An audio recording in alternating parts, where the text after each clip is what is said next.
Hey everybody, welcome to the Crit House. I'm Jeff Larson, and we are continuing our My Five series here. And we have invited somebody who started off with us on the Crit House at when we were just a very baby show. I mean, it's a tiny little show still, but Derek Fahsbender is a host of the B&H event space. And when we first started up this program, I reached out to him and said, "Help me, I'm starting this thing." And he was so kind and generous. And Derek, it's great having you on the program. Thanks for coming on the Crit House again. It's been too long.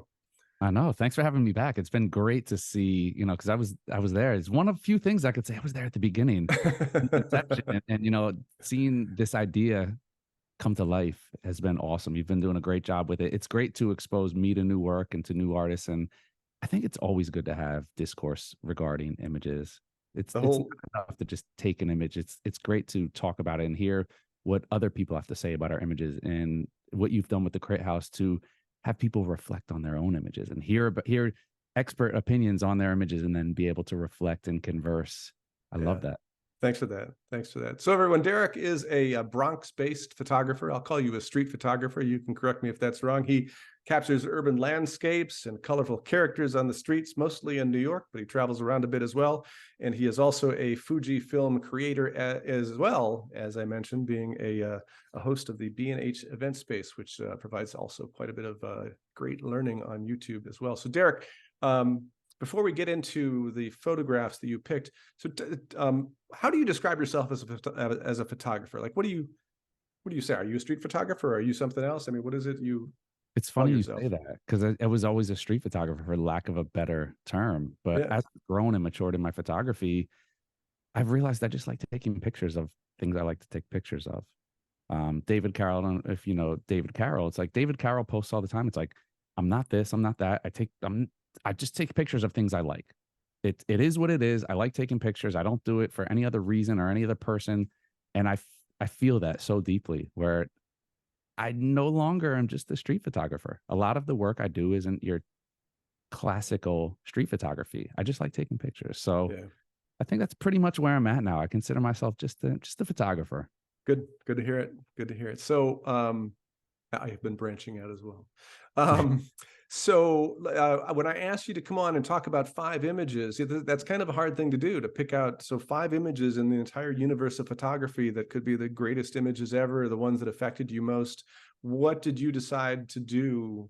Like, how did you go about choosing 5 images? That was the hardest homework I've had in 2 days. I was pouring through images, and I'm like, okay, it was like, okay, I know a photographer, but now I got to pick one image. So with Richard Sandler, it was like, okay, I know I got to have a Sandler image in there. It's one of the most inspiring photographers for my personal work. Excellent.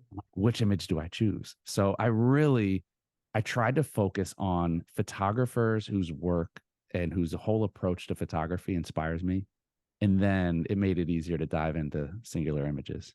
That's the way I did it too. I haven't shown mine yet, but that's how I went through it. I said these are my 5 photographers, and which images are going to represent them. So, all right, well, let's take a look and see what Derek Fahsbender came up with his 5 images. All right, Derek, let's see. You have started off with this image number 1. Who is it? Tell us about it, and why is this in your 5 images? So I am a huge hip hop fan. This is arguably one of the greatest hip hop rappers of all time, Nas. And this image was before his first album, which is probably one of the top 3. It'll be argued about until, for centuries to come, but it's probably one of the top 3 hip hop albums of all time. And this was before that album came out. This was in 1993, taken by Chi Modu. Rest in peace. He's since passed away. This image is always, and not just this image, but this was one of those images or sets of images where I'm like, which one do I choose?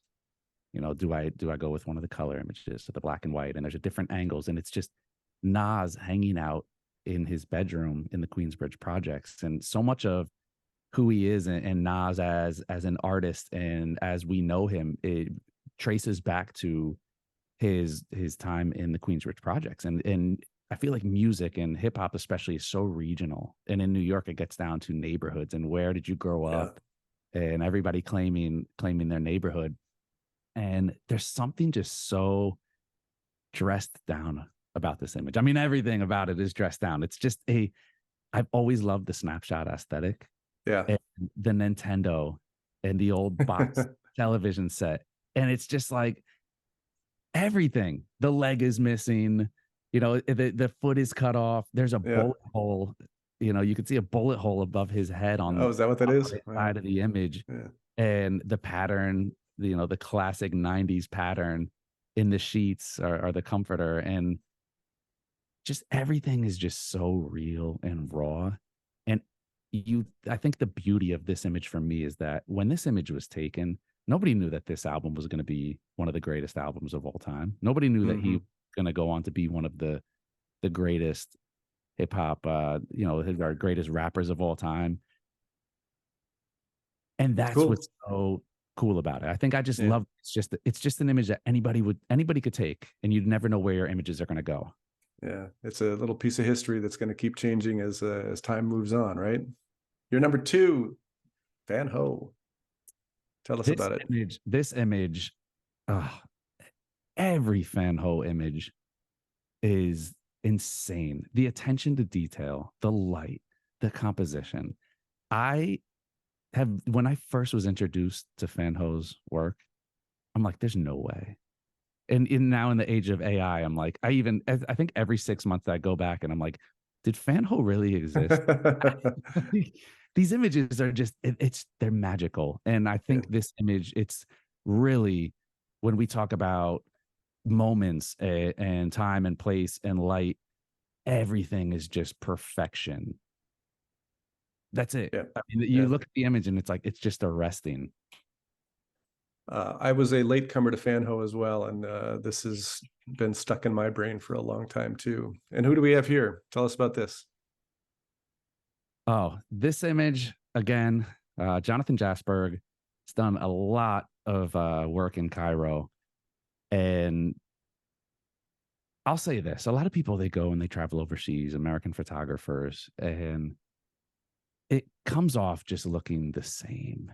Like you have like photo tourism, and it's like, okay, let's go shoot other cultures, and there's not any thought put into it.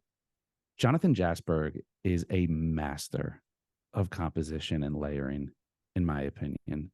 And it's kind of hard to argue with it. And looking at his body of work, there's always such attention to detail in the composition and the framing and what's going on in the frame. I've never seen a photographer take your eye around a frame, edge to edge, corner to corner, whatever direction you want to go. And it's so melodic. It's so easy to look at his work. The colors in his color images just jump off the screen. At the same time, it doesn't look staged. It doesn't look posed. It looks like somebody who clearly is comfortable in the environment and knows how to wait for the right moment. My favorite part. So my favorite part of this series, my 5 series that we're doing, is that we get to spend some time looking at these images that we don't normally do. Because I mean, on Instagram, we're just firing through things and we'll stop and like it real quickly. But like, okay, we're spending a couple of minutes here. But my favorite thing as we're living with this a little bit is the chain on the motorcycle bike. Because that says something a little bit about where we are and how people are living in this place. It's a good choice. Thanks for sharing it with us. And this one, what's this? Oh man, one of the greatest, Stanley Kubrick, who a lot of people don't know he's a photographer. Yeah. And once you realize it and you look through his work, I mean, obviously it makes sense. But when you look at Kubrick's street photography, I'm speechless. Everything is, it's like a mix of, you look at Jasperg's image, the image that we looked at before, and it's like, okay, such attention, like it's clinical in the composition, right? Yeah. And there's little things about this image where it's like, is it technically as perfect? No, but there's such feeling, and in Kubrick's images, there's such emotion, there's such feeling, it takes you there. People are going to look at it and it's like, for me, it's the embrace. Yeah. you know, her eyes closed, the expressions, it's the gesture, as Jay Maisel would talk about, you know, the gesture that pulls you into this image and you feel it. So anything that, it's a different style, you know, you're not looking at this and it's like, okay, where does the edges match up and what comes in the frame and out of the frame? Yeah. And like, okay, is the little, you know, specular highlight up at the top of the screen, does that distract? No, it's, you just look at the image and you feel it. Yeah.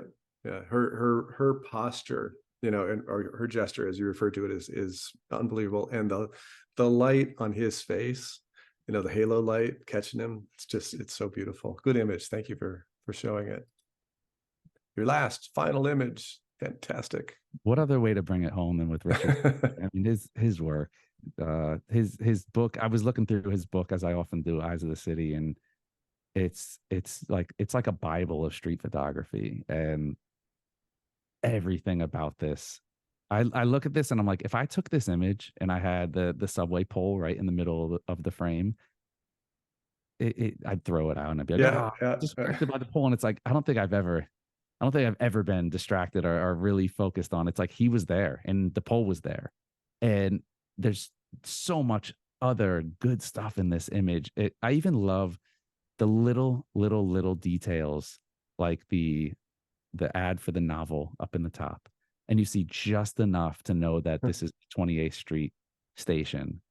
So the glass being broken, Yeah. the moment right before or after, it looks like, you know, like he's going in for the kiss, and the two guys just sitting there who clearly know. It's like, I know those expressions. It's the expression of somebody who thinks the person is just narrowing in on them and taking a picture of them, and it's like sitting there just like, come on, hurry up and take your picture, you jerk. And I feel it, you know, the old subway cars, everything about this image is just perfect. And like Richard Sandler's work, it's such a documentation of that era, where I think when I think New York in the 80s and 90s, it's like, I think Richard Sandler's work when I think of this time period.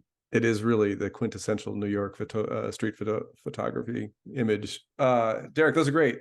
5 great images on my 5. It's so great to have you back here on the Crit House. We'll do it again at some point. And for everyone else, thank you for watching the Crit House and Derek Fahsbender.